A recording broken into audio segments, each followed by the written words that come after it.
like I said before, early childhood is such an integral part of this child's educational journey. It shouldn't be treated as just a launching pad. This is an actual career. This is an actual important aspect of education that a lot of people just don't think about.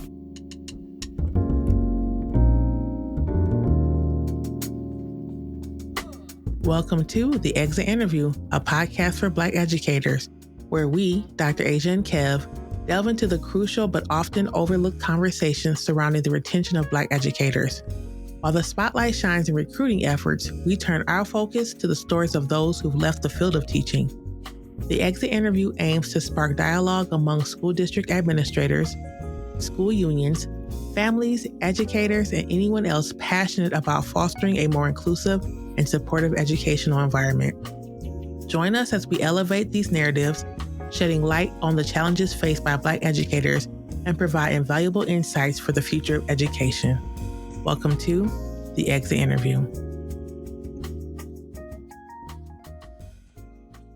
Welcome back to The Exit Interview, a podcast for Black educators with your host, Dr. Asia. In the house today, Brittney Carey, bringing all the wisdom, bringing all the things. Welcome to the show, Brittney. Thank you. I'm so excited to be here. Excited to have you here. How's your day been so far? You know, the day has been really, really good. It's been a busy day. I have a lot of talking that I'm doing today. So I think I'm planning to have a very no talking day tomorrow. I'm not mad about that. I know that sounds like a dream, but not in this household. Mm-hmm. Wake up in the morning, mama, go to bed at night. Somebody's calling my name. So I get you. Good luck with that. Thank you. Yeah, thank you for coming on the show. Now, folks, I was on Brittney's show. It would have dropped in June, early June. And so you'll probably be hearing this in July. But go and check out, she'll talk about her podcast. We want her to definitely blow that up.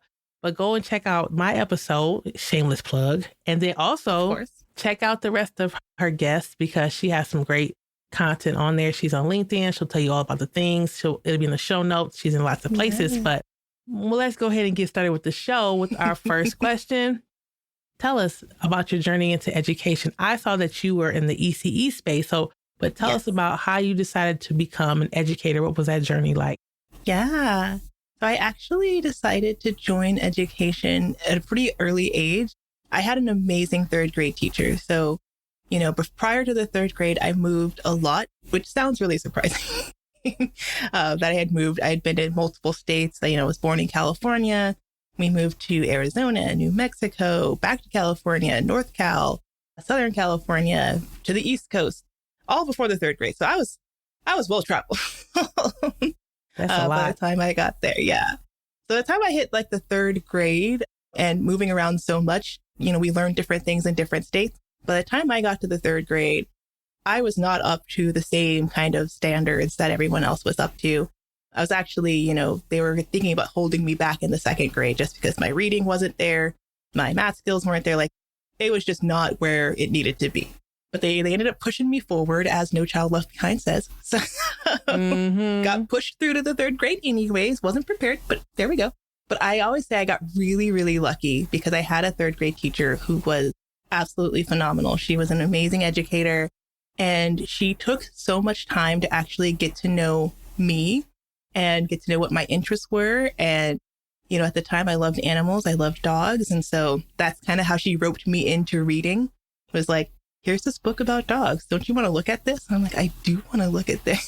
Yeah. And actually by the end of the third grade, I had some of the highest kind of reading scores. I was kind of surpassing my peers in reading and math and in all those different areas.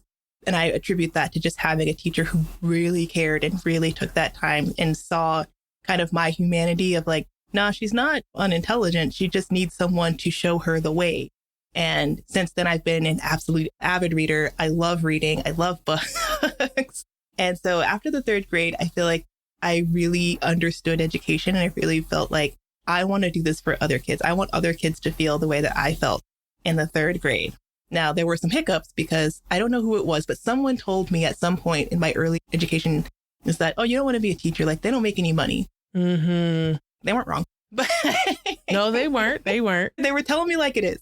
And so I kind of derailed that. So it's oh, well, maybe I'll be a lawyer, maybe I'll be a doctor, maybe I'll do, all these other different things. And why I started working in an early childhood education center. I was just getting tired of working in bars and working in cafes while I was going to school. Like, I just kind of got tired of customer service. It just wasn't my thing. And so my friend was like, oh, you should try preschool. Like, I think you would really like it. So I was like, okay. I started kind of like volunteering at a preschool, and then I got my first job at a preschool, and I did love it. Yeah. It was the place I was supposed to be for sure. And so I was kind of never really looked back. I just went into early childhood, and that's where I am. It's interesting that you talk about, and so many folks that come on the show talk about this, the pay, and that folks have said you don't want to be in education because of the pay. And then folks end up in education anyway. And that really speaks to when you have something placed in your heart or whatever you want to think about it, no matter what that is, whether that's teaching, fill in the blank for what the job is. If that's the thing that you're supposed to do for whatever amount of time, you're going to end up doing that. It's like, why fight the feeling? Just do the thing, push forward, and then see what happens in the long run. But you're not the first person who's had people say, are you sure you want to do that? They don't get paid anything, and have ended up going in education. And for a time, loved it and was happy about their decision. So tell us all about the ECE world. Tell us how long you were in school. Where did you teach? All the things we want to know. Yes. So when I started, so in California, you need 12 units of early childhood education in order to be a preschool teacher, which is a thing. I am constantly advocating that we need more than that. And actually, a lot of educators actually do have higher degrees. So they have bachelor's, they have master's degrees in early childhood education. I forgot what the percentage was, but there's a very large percentage of the early childhood workforce that is very well trained, very well educated. But the very basics that you need is just 12 units, which is like 3-4 classes that you take. That gives you kind of the very basics of early childhood education. And so once you have that, you take CPR and mandated reporter training and all those things. But as I was in the classroom, so I actually got my first job teaching was at this very small school, and I hadn't even taken any of my classes yet. You just have to be enrolled. So again, that's a thing. Yeah, you just have to be enrolled in the classes. Let's pause for a second. That is very interesting. And this is in California that you're talking about? This is in California. Yeah, I had no idea, and I can't speak to early childhood education here in Colorado. But the fact that you're saying the requirement is just to be enrolled, and I'm guessing this day one, it speaks to lots of things in our system that access, which is like, great, that's awesome. People can access having an education or having a career that they love right away. And at the same time, then what? Like you said, it's 12 classes or 12 credits, and hopefully there's continuing education credits, but that is very fascinating. And I'm sorry to cut you off, but I just wanted to stop and say that. No, I agree. When I look back on it, right, when I was entering into early childhood, I was like, oh, this is great. This is easy peasy. Like, I just do these things, and then I get to be my little teacher in this little classroom.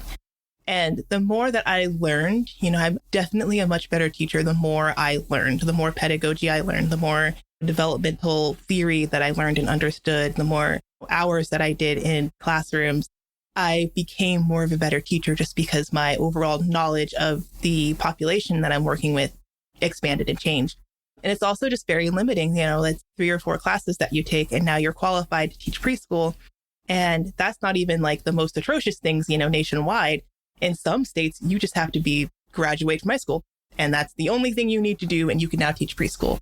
And it's just not consistent across the states, which is something that I find very concerning, from a quality standpoint. And again, exactly what you mentioned. I love that there is not as many barriers to get into it. So if I love working with young kids, I want to do this. This is the career that I want to have and do and be a part of. I love that there's not all of these extensive barriers and hoops and money that you have to put through to become that and join that career.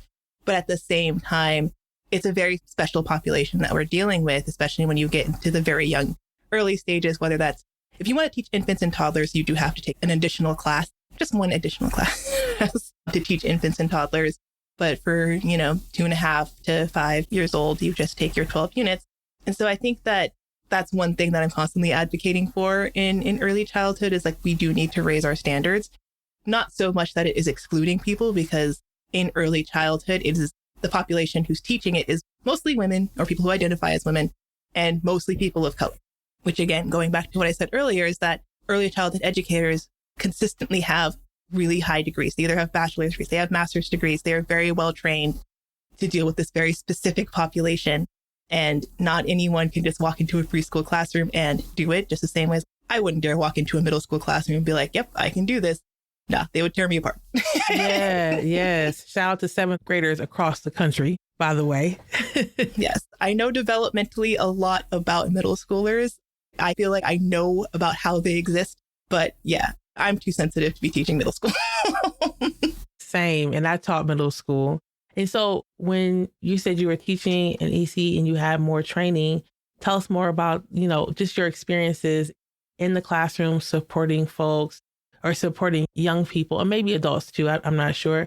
I think that's really important that people understand. And I want to also say, before you answer that question, it's really important that we're having this conversation about what it means to support children 0 to 5, because I think that we often forget, we say K-12, K-12, K-12, and we often leave out this conversation of ECE educators who help put on coats, tie shoes, teach the SEL, all the things, right? As a parent whose child went to preschool on an IEP for speech, it was important that she went in and she was talking to her peers and she was learning these skills. And so, and even I have to be very mindful to keep in mind that school doesn't start at kindergarten, right? There's a lot of people putting in a lot of work to make sure our children are prepared for the world and prepared for kindergarten. So I just wanted to pause and say that, but go ahead, tell us about your experience. Yeah. So a lot of what you said is so true, because in early childhood, like I said, it's a very special population that we are working with and that we're educating. And the perceptions of early childhood are that we're mostly just playing with kids all day.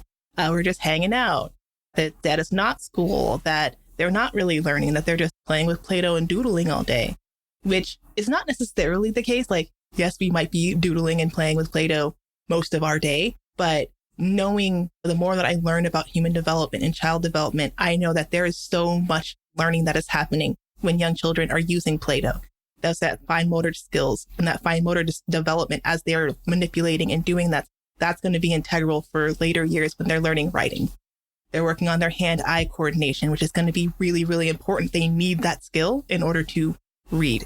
So we are actually, I think it's what your brain develops like 75% of its total size in those first 5 years. So there is so much learning that is happening and so much expansion in their brains that are happening. Their social emotional skills that they're learning, their cognitive skills, their fine motor, their motor skills, like how are they moving their bodies? How are they learning to speak and use language? And one of the most important things that I feel like I did in early childhood was spark and ignite that love for learning. Right now, reading is a really big thing that we're talking about, especially in California and nationwide. Students' literacy rates are abysmal, like just across the whole country. And especially in California, it's just abysmal. And, the number of children who know how to read by third grade, it's terrifying how little it is. And, people are always looking at like, well, how are we teaching them to read and what are we doing? And it's like, well, I think the first thing we really need to be focusing on is one, those foundational skills. Again, that hand-eye coordination. How are they tracking words? How are they learning just language in general, just oral language? How is their expressive language? So the way that they're talking, how are they understanding the language that they're hearing? There's so many foundational skills before we get to reading that if you don't get those foundational skills, early, then you're going to have a harder time grasping like phonics and syntax if you're not hearing words the way that they need to be heard. So that's another one of the most important things I feel like in early childhood is one, when I know and understand development. So I know that generally speaking, I know in development, it's not as very linear as people like to think that it is. So you are now 3 years old. So that means you can have this checklist of things that you can do now. It doesn't necessarily work that way. It's more of a spectrum. So I can kind of understand that within this spectrum, I can understand that this is normal development. And so if I'm seeing that this 3.5, 4-year-old and their speech is still 1 or 2 words in their sentences, that's a little outside of the range in which, I would know that this would be kind of normal development. And so that tells me that, okay, we need some additional services or we need some additional things that I need to do in the classroom to get you up to a level where I can expect for you to generally speaking to be.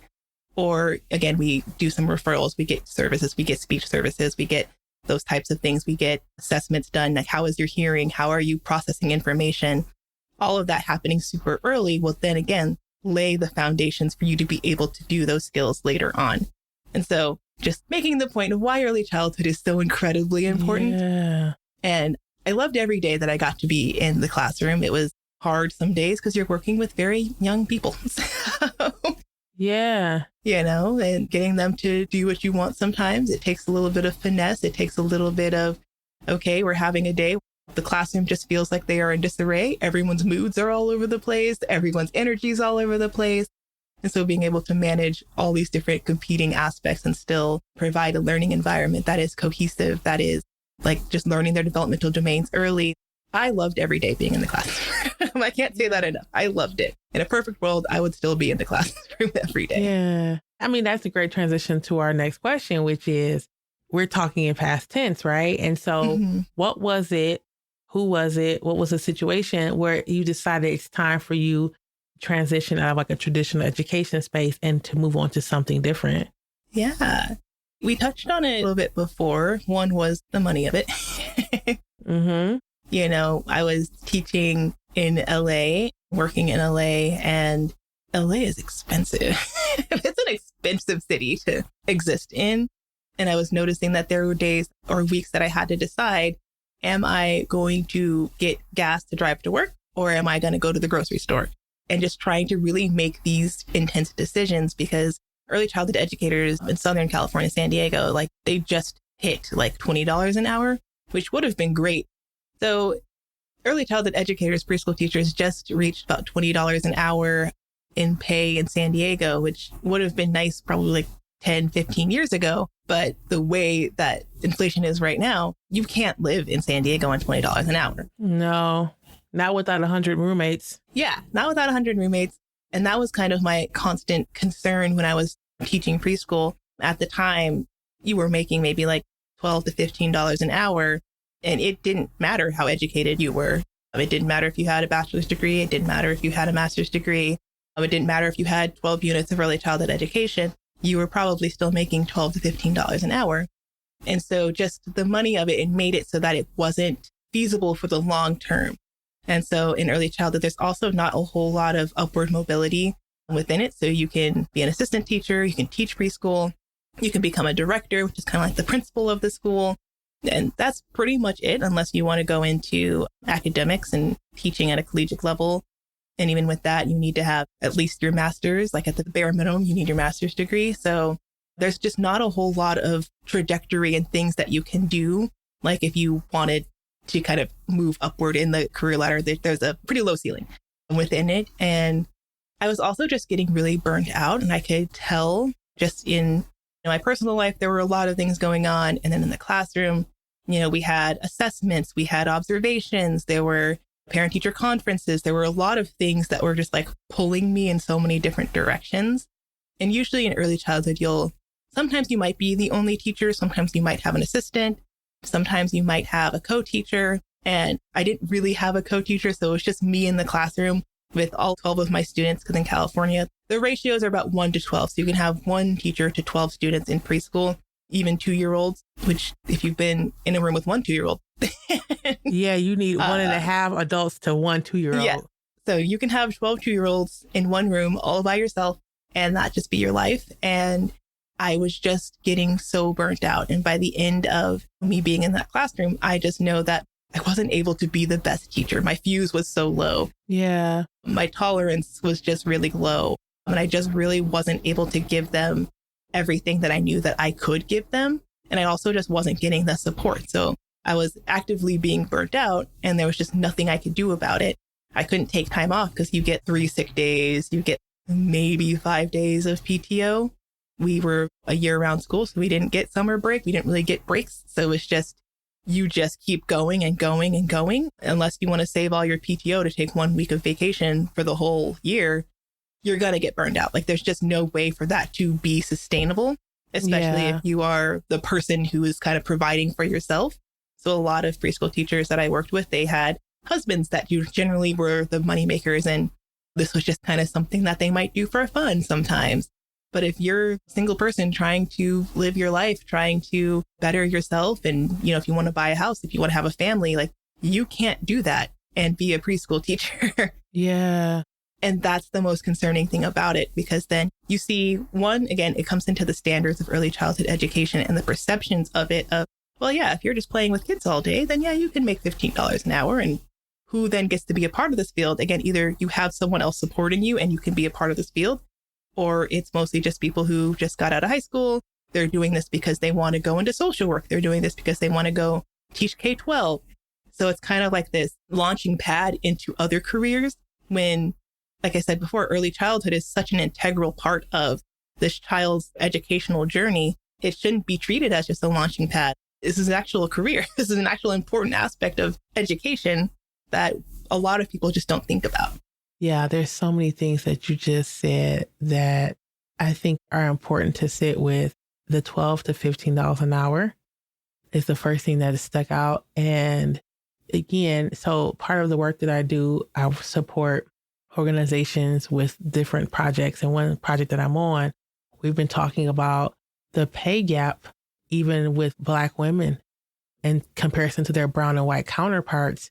And so when you're saying 12 to 15, I know that there are so many Black women out there who are seeing that 12 far more, or at the time, far more than that 15, like they're seeing 20 and not 25, right? Because there's always that pay gap, right? Yes. Even though we feel like, oh, how can there be a pay gap when there's this chart that says you have X amount of years? I've heard that. But negotiation comes into play. Lots of things come into play. And the burnout over and over again. And I think I'm so glad that you talked about the not having vacation. I don't think that people realize that even here in the state of Colorado, we're hearing the same thing about this is your year-round school. And now we have children who've experienced COVID, or like there's just lots of dynamics, and people are leaving mid-year and we're not able to sub and people are coming in sick. So even though you left the ECE space a little bit ago, those things are not changing. And even though you're talking about California, I can say the same thing in Colorado. And I know that our audience across the country can also say, yeah, that's happening in Massachusetts, that's happening in Texas, that's happening in Florida, because we are not respecting educators, and we are 100% not respecting our ECE folks, right? 100%. Yeah. 100%. I think I know how you're going to answer this next question, but I'll ask it anyway. Knowing what you know about the work that you did, where you are now, what are some things that you think that unions and schools, districts, child development centers, what can they do to keep Black educators? That is an excellent question. And there's so much that we could really be doing, because we do know that the workforce is primarily, a lot of it is women of color within early childhood education. And one thing we could do just as a general and as a whole is really just start taking this field seriously, as we do with K through 12 education. Obviously, we want to pay them better. We want to have pay parity. We want educators to be able to live their lives and not have to make those decisions about whether what's more important this week, getting to work or feeding myself. Those shouldn't be questions that any human being has to deal with. Yeah.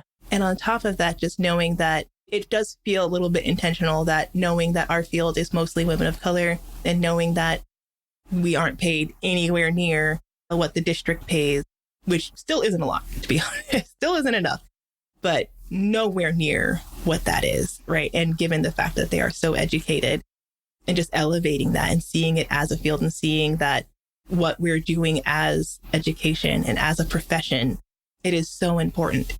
And honoring that it's okay to study early childhood and be in early childhood. And like, that's not something to look down on. And a lot of people, as I was continuing my education and continuing my degree, saying, oh, you're going to go into teach kindergarten. Just the idea that I would get all this other education and then stay in early childhood was unfathomable, right? One of my closest friends, she got her master's in early childhood, and people were questioning that. Well, do you want to own your own preschool? Like, what are you trying to do with that? And being a preschool teacher is a profession, full stop.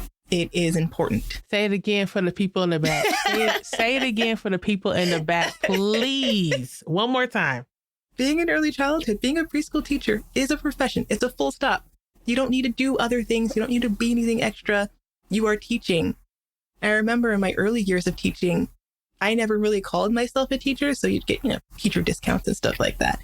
I would never go for those because I didn't consider myself a teacher, because that wasn't the ethos around me. That wasn't what people were saying, K through 12, like those are teachers. Kindergarten teachers are teachers. I'm just a preschool teacher. It's literally in the name. It's literally right there. So yeah, really changing the way that we perceive early childhood education and how we respect and how we listen to early childhood educators. Going back to your question, here in California, we just upped our TK. So we've been doing transitional kindergarten for years now. And it's kind of this additional year of schooling that's a part of the school district before kindergarten. And it's usually for 4-year-olds. So before in California, you had to have your birthday between like a certain date in August and like early December for you to qualify for TK. So it's a very small subset of children who qualified for transitional kindergarten. And so now we've opened it up in California for all 4-year-olds to be able to be a part of this transitional kindergarten program. Now, here's the catch, right? In order to teach transitional kindergarten, you have to have a multi-subject teaching credential, like 24 units of early childhood education. Most early childhood educators don't have multi-subject teaching credentials because that's not something that we're required to have. So even if you have a master's degree in early childhood education, even if you've been working with 4-year-olds for 10, 20, 30 years, like that is your life's work, right? And again, it's mostly women of color who are in this field. You've essentially put a major block on early childhood educators to teach the age range that they've been doing for years, right? And so that's something that, we're kind of just seeing that there's a blockade there. We know that in K through 12 teaching, there's so many barriers to access. So we see that in K through 12, it's majority, right? It's going to be white teachers. And a majority in early childhood is, teachers of color. And now you've essentially made it so that you have this whole age range that they've been teaching that they can't teach now, right? And anecdotally, I'm hearing from parents is that even though it's still optional, like kindergarten in California is still optional. You don't have to go to kindergarten if you don't want to. TK is optional, but a lot of parents don't have the option to not go, right? So if they're in early childhood, if they're in preschool, they pretty much have to do transitional kindergarten. The way this hurts our profession, right? And a lot of educators are in, either you're in a preschool center, you can be in Head Start, you can be in a California state preschool program, which are both federally and state funded, or you can be in a private preschool, which is usually just funded by the parents themselves, or you can open up your own family daycare, which is usually in your own home. So it's not a center-based program. And for family, daycare owners, we see it's, again, primarily it's going to be families of color, either weren't treated right within early childhood education, weren't respected within education, and were said, I have all of this knowledge and know-how. I'm going to open up my own program. But now that we're seeing this TK rollout, they're also accepting more 3-year-olds in this program as well, which is problematic. That means that you're losing a core group of your participants in your program if all your 4 and 3-year-olds are going to TK and you have your program. And so with infants and toddlers, you can have a program with infants and toddlers, but the ratios are much smaller, thankfully. But also like your insurance goes up because it's just a riskier age group to work with. You have SIDS, you have illnesses, there's just more things that you have to do. So it's not very profitable to have a program that's just infants and toddlers. That's a whole other conversation because infant and toddler care is still incredibly important and families need that. It's so important for our economy and just how we move and just so many things about infant and toddler care. What we're seeing now is that it's making it really hard for these Black child family care owners to continue to operate their businesses because we've taken away so many students that would possibly go to their programs. So there's all those different aspects, right, that we just need to be looking at in terms of just listening to educators, listening to their experiences, what's going on. The fact that family child care providers weren't at the table when we were making these decisions is problematic, right? They held all of these, the Department of Education held all these information sessions as they were rolling out TK, but they had them in the middle of the day. Of course educator, they did. What educator can make that? Yeah, no. Yeah. So it feels really intentional that we're making these decisions at this state and legislative level, and the people who need to be at the table aren't there. They aren't being considered. They aren't being heard. And we're just jeopardizing families. We're jeopardizing the care that they have access to. We're jeopardizing small Black-owned businesses are being jeopardized in the decisions that we're making. So in a long-winded way to answer your question, yes, there's so many different things that we could actually be doing to prioritize how Black educators are navigating this field and prioritize how are we actually including them in conversations? How are we including them in school districts? So many things. Yeah. When you said they were holding the meetings, I just knew. I'm thinking middle of the day on a weekday, right? Yep. So we had a guest, Jaleesa Evans, shout out to her, who is the executive director of the Black Educator Advocates Network out of California. And I see the two of you having a good time chit-chatting because there's so many pieces that you are filling in for me in our conversation right now that kind of puzzle piece in beautifully with our conversation with Jaleesa and I. And so I have to connect you two, and that's totally off topic. Yes. So anyway, thank you for that. So when we get back from our break, we'll get into my favorite part of the show. Folks, grab something to drink, grab that notebook, do all the things. We'll be back in a minute. Hey there, beautiful people. It's me, Dr. Asia. Before we dive back into our conversation, Kev and I have something exciting to share with you. Are you a dedicated Black educator or support Black educators?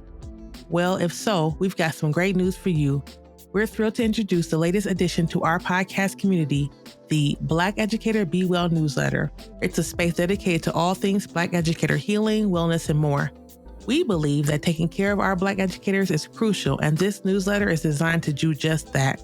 Picture this: exclusive insights into self-care practices tailored for Black educators, inspiring stories from fellow teachers who've overcome challenges, and tips for creating a positive and supportive environment at work and at home. Subscribers will get early access to our upcoming podcast episodes, special interviews with guests, and even some surprise giveaways. How do you become a part of this amazing community? It's easy. Go to exitinterviewpodcast.com or check out the link in this episode's show notes. Now let's get back to the conversation. Welcome back. We're here with our guest. So Brittney Carey has been giving us all the things early childhood. For some reason, skip to this part and you missed the beginning. You need to go back and you need to get your notebook out, especially if you live in California, especially if you are a person who wants to support equal pay, end up burnout for ECE folks. You need to make sure that you listen to what she has to say, especially for folks in California and actually in Colorado too, because we're having very, very similar issues. So my next question to you is, you talked about your third grade teacher. You talked about folks that were in the space with you and you all were trying to make it work. Who is a Black educator, past, present, future? I guess not future, but past or present. Or maybe future. You never know. Pre-service. You never know who you'd like to shout out on our show.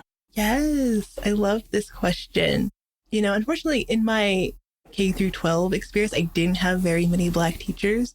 Even when I went to school in Virginia, which is, I think, technically considered the South. I don't really know where the South begins, but I just didn't have very many Black educators. But I did have my 4th and 5th grade teacher. She was a Black woman, and she said at the end of our 4th grade year, she was like, "Oh, I liked you guys so much. I'm going to teach you guys in 5th grade." And we were like, "Yay!" But I look back on that now, I'm like, you probably didn't have a choice in that. But I'm glad you let us. Yes. I'm glad you let us think that. Yes. But she was really amazing. Her name was Mrs. Butts, which also, luckily, she didn't teach middle school because I feel like that would be insufferable. Facts. Yeah. I love that. Anybody else you want to shout out? Yes. I did have a professor. So when I went to my bachelor's program, I went to Pacific Oaks College. Shout out Pacific Oaks. And that was an institution that I finally had the most diverse teachers that I've ever had. It was a social justice school, so it was very specifically around education and around social justice and equity. And so I had a lot of very amazing, diverse educators there. But I'll give a shout out to Dr. Grant. He was my professor in my art and social change class. And that class changed the way that I think about things. It changed the way that I approach education, just the way that he would ask different questions and pose different topics. It didn't feel like an average class where you're just kind of in the classroom being bestowed upon with knowledge. It was, most of this class is going to be us sitting in a circle just talking. And that helped me to like absorb so much information. Just the questions that he would ask, the way he would ask them, I was like, this is amazing. This is what education is. So shout out to Dr. Grant. I love that. Thank you so much. So kind of going a little bit backwards, you're no longer in the ECE classroom. You're no longer teaching preschool. Tell us what you're doing now. Yeah. So after I left my classroom, I think that was like 2018, maybe 2019. Yeah, 2018. I don't know. The years kind of blend together at some point. But I think it was 2018. I had left my preschool teaching classroom. I went to go into nonprofit space, and that was the whole situation. But I went to the nonprofit space, got a little bit more workplace trauma. And we could talk about that on another show. Yes. Yeah. Yes. Me too, honey. Me too. You know, I was like, yeah, I'm going to help. You go into education, and it's a very specific personality that I think education attracts. It's just people who love working with young people, who love, you know, helping, who love just that act of making change. It's just a very specific type of personality that I feel like draws us in. And then we get there and we're like, I'm too sensitive. Everything is a lot. And so then it also draws the same type of person into nonprofits. And then you just get more trauma and you're like, why? Anyways, so now I have launched my own business. And so I do education consulting. I help other early childhood educators. A lot of my trainings go towards early childhood educators. And we're working on things like anti-bias. We're working on culturally responsive, relevant pedagogy. We're working on, you know, how do we teach in a diverse society, right? So I really want to bring this home. I've had the pleasure of working in private preschools, in publicly funded, state-funded preschools, in family home daycares. I've worked with elementary students. I've worked with middle school students. I've worked with high school students, even adult learners. So I've worked with pretty much, if there's a developmental age range, I've probably worked with it. And so a lot of my trainings are bringing in my understanding of development and how people learn, how children learn, how adolescents learn. And I'm adding in that component of how can we make sure that we're creating spaces that are fully inclusive, authentically inclusive, not just, you know, I checked all these things on the boxes. So there's Black people on the walls now, so I am now inclusive. It's like, no, that's not how that works. Just because you've added representation on your walls does not mean that your classroom is actually inclusive, that it is actually authentic. So a lot of my trainings are really around how are we creating our classrooms? How are we teaching our educators? And what can we be doing more to make sure that our students actually feel a sense of ownership, a sense of belonging in their classrooms? Yeah. How did you decide that that was the direction that you wanted to go in? Part of my studies in my bachelor's program, like I said, it was a social justice school, and my bachelor's degree is actually in social justice. It's in advocacy and social justice with a concentration in education, which is always a mouthful every time I say it. And so in that program, I learned a lot about social justice and advocacy. And the area that I focused on was exclusionary discipline, specifically in the preschool realm. So from firsthand experience, I would see one, how our Black children were being treated and how that was different than how we were treating our other children and our white children in the classrooms. We often see that, you know, Black children are being pushed out of their classrooms more often. So whether they're being sent to the director's office or they're being sent home, there's this idea called a soft expulsion, where, you know, you're constantly calling the parent or the caregiver to pick up the child, like, oh, they threw something today or they did this. And you're just constantly calling them to come pick up their child in the middle of the day, which means that it's making it really impossible for them to find adequate care for their child. So either they stay there and they can't work, or they have to find another school to go to. You just basically make it impossible for that child to go to that school. And you see that a lot in preschool. We see Black children get suspended from school more often in preschools. So this happens in K through 12 all the time. And so people, one, they don't think of preschool as school, but they also don't think that these things are happening for some reason. They just think it suddenly appears in kindergarten. It doesn't. It happens anywhere that Black children exist. And so we're seeing that they get pushed out of their school environment more often. They get expelled from school. And again, preschool is 2 to 5 years old. So we're having 2-year-olds getting expelled from school. I see toddlers who get suspended and expelled from school, which is an extremely concerning thing because oftentimes it's for things that are developmentally appropriate. And it's oftentimes for things that they're not penalizing white students for. So you might see, a Black student might hit another child and they're like, oh, this child's aggressive. It's not safe for this child to be here. They're making the other children feel scared. But, then you think, well, it's a 2-year-old.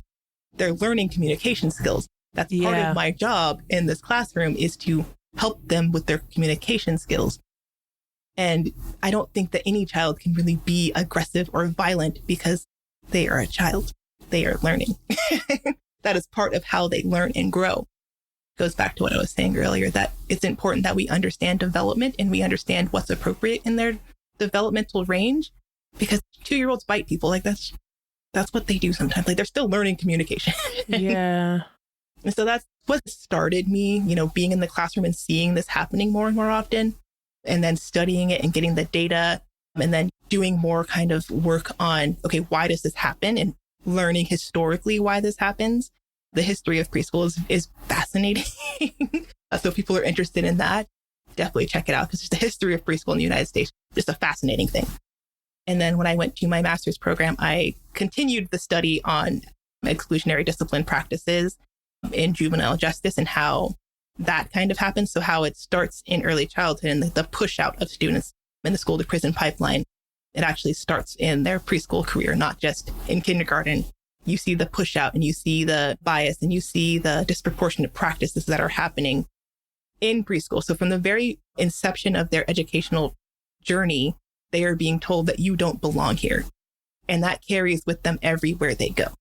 So that's really why I started focusing on this. And that is really the heart and soul of my business conscious pathways. I don't ever want to hear the phrase like school just wasn't for me, because school is for everyone, right? And so how can we create schools and practices and classrooms that are fully, holistically, authentically inclusive, that everyone knows that they belong there, that this is a space for everyone to be, everyone can be loved, everyone can just be in the joy of learning. I want every child to experience that. I love it. I want to ask a question that I know that my audience is going to want me to ask, which is, as a parent, if I'm listening to your show, I just heard for the first time, soft expulsion. And if a parent and I'm realizing, oh my God, that's happening to my child right now, or that's happening to my neighbor's child, or that's happening to my grandson. Can you talk to the parents for a second and give them some advice on what they should do if they notice that this soft expulsion is starting to happen? What are some strategies? How do they advocate for their child, for their family? Help us out. Yeah, it's hard, especially in early childhood. So I know in California, we have some specific laws that are banning kind of the expulsion of young children. So, schools have to kind of work with families. They have to work with early interventionists. So it gives them more skills and tools. But really at the heart of it, it's just that teachers don't have the skills to work with diverse students. They don't have the skills to work with diverse families, and they don't have the skills to work with challenging behaviors that might stem from things like, special needs, autism, ADHD. They don't have the skills to actually work with these things. And so that's one of the reasons why these things start to happen, is that they see behaviors and they attribute this to something else and they're pushing these students out. So whether it's getting the appropriate assessments, right? So we have protections, IEPs it's a legal document, right? And so it's legally binding. So they have to respect that IEP. And especially in California, we do have a lot of kind of things that are protecting that. But it does unfortunately fall to parents to have to be their child's advocate constantly. And you have to show up to these meetings. You have to do all these different things. And that in itself, in addition to being a parent, in addition to navigating your own work life, your own things, like that's just an additional thing that you have to do, which is really unfortunate. And it falls the heaviest, I believe, on, parents of color. So if you are hearing this and you're experiencing this and you're saying, oh, like my child's been expelled from preschool, or I know children who've been expelled from preschool, just know that it's probably not you. You're doing fine, that this happens more often than it really should. And usually it just falls on the educator or the school just not having the skills and the know-how to do that. And so you can continue to advocate for your child by either getting, screenings if you suspect that there might be an underlying cause for the behavior, you can get some screenings done. And so that way, you know how to really advocate for your child and what exactly your child needs. And also just shouting out to our small business owners, our, family run daycares and family run preschools, really reaching out to them. Because sometimes when it's in a center-based program, either they don't have the skills, they don't have the time, they have too many students in the classroom. So again, you can have 1 to 12 is the ratio for preschool in California, but you can have 2 teachers in the classroom and you can have 24 2-year-olds in one classroom, which I have seen, and it is chaos. Yes. So really finding out what your child needs and whether you're finding a different program that will affirm them and will look for what they need and actually do those things. We have, kind of smaller micro schools. Those are a really great option if you just want to look for an alternative to the programs that you have right now. But look into your state's also protections, especially if it's a special needs issue, if it's a civil rights issue. Look into what your state has, because like I said, California does have a couple of laws and legislation that has gone through to say that we as educators need to go through more steps before we're expelling children. And that's why we've seen the increase in soft expulsions, because they're not technically expelling you. But you can bring this up. You can say, like, I'm seeing this, it's making care impossible. You're not doing what you need to do to make sure that my child is included in this. And so really, really bring this up and really advocating it. But I can't say enough, like, your child doesn't need to be in a space where they're obviously not welcome. So if possible, finding spaces where you can be affirmed, where your child can be affirmed, because that's not only putting undue pressure and stress on you, but it's also putting undue pressure and stress on that child. Just because it's little, because they're little, it doesn't mean that they're not experiencing the negative impacts of racism, right? They know it's wrong. They can see and feel what's happening. It's impacting them too. So finding spaces, finding community, whether that's a family friend or neighbor, whether that's a small Black-owned business, finding ways that you and your child can be affirmed. But I can't stress it enough that your child is not aggressive. Your child is not violent. There's nothing wrong with your child, because you can be made to feel like, oh, my child's the one doing this. I'm doing something wrong. Me or my child is somehow wrong. That's not the case. That is just purely not the case. Children just have different needs, and it is okay for those needs to be met. And, children learn different ways, and we can find that on other spaces as well. Thank you so much for that. Thank you so much for that. That question, I just felt like I had to ask it. Yeah. I have a good friend who's going through that right now with their son and their son's school. And he came to me and said, this is what's going on. And so I reached out to who I knew. And they also said, this could be a civil rights issue. Reached out to the equity department of the organization. We have here like the Denver preschool program. We also have the Colorado Association for the Education of Young Children, which is COAC. You do have a national organization. There's ways that you can advocate, even if your center is one building. There's other organizations that make sure that that particular center is within following the laws and following those rules. And so find out who those people are and show up. Yeah. Thank you so much. So tell us, before I ask my last question, tell us the name of your podcast. Tell us say your business, and tell us your email address, so we have all that information in like one clip. Absolutely. So my business is Conscious Pathways. The podcast is also Conscious Pathways. I thought I'd keep it simple for everyone. And then social media is also just Conscious Pathways. And you can reach me specifically at Brittney@consciouspathways.org. Perfect. Last question. What's been bringing you joy these days, Brittney? I love this question. This question brings me joy. But one thing I think I've been doing more recently is just trying to be more present. I'm trying to consume less. So I've been taking a little break from social media. And so I just found, like, from the second I woke up to the second I went to sleep, I was just consuming things, whether it was a YouTube video or a podcast or videos. I was just consuming all day. And so I've been very mindful about that time that I am spending with myself. So I've been taking walks in the morning and the afternoons that there's no music, there's no podcast, there's no audiobook. I've just been walking in silence. And that has been the most joyful experience. Like this morning I was walking and I just listened to the birds. The birds were just having full-blown conversations up there. I don't know what they were talking about, but they were going on about something and they were having a grand old time. And I just listened to that as I was walking my dog. And that moment brought me so much joy. I've been more observant of my surroundings. I've been observing the birds. I love hummingbirds. So, they've just been it's spring now. So they've just been out and about a lot lately. So just watching the way that they fly, listening to the birds, that has been bringing me a lot of joy. Just being in the present moment. And it's also meant that I've been more discerning about what I am choosing to consume, just because now I'm doing it so much less now. I listen to one podcast a day. Before I was doing the most. Just listening to podcasts, I was doing the most at all the times, at all days. And so now I'm just really mindful and intentional about, okay, I'm going to get one podcast to listen to today. What do I want to spend my time listening to and actually listening to it? Not multitasking, not doing 9 different things and listening to this at the same time.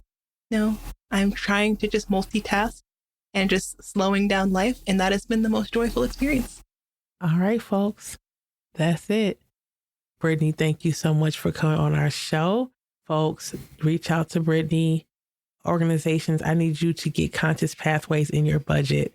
I need you to fly her out to where you are, figure it out. You need her in your life, right? Thank you so much for coming on, and we'll talk to you later. Peace.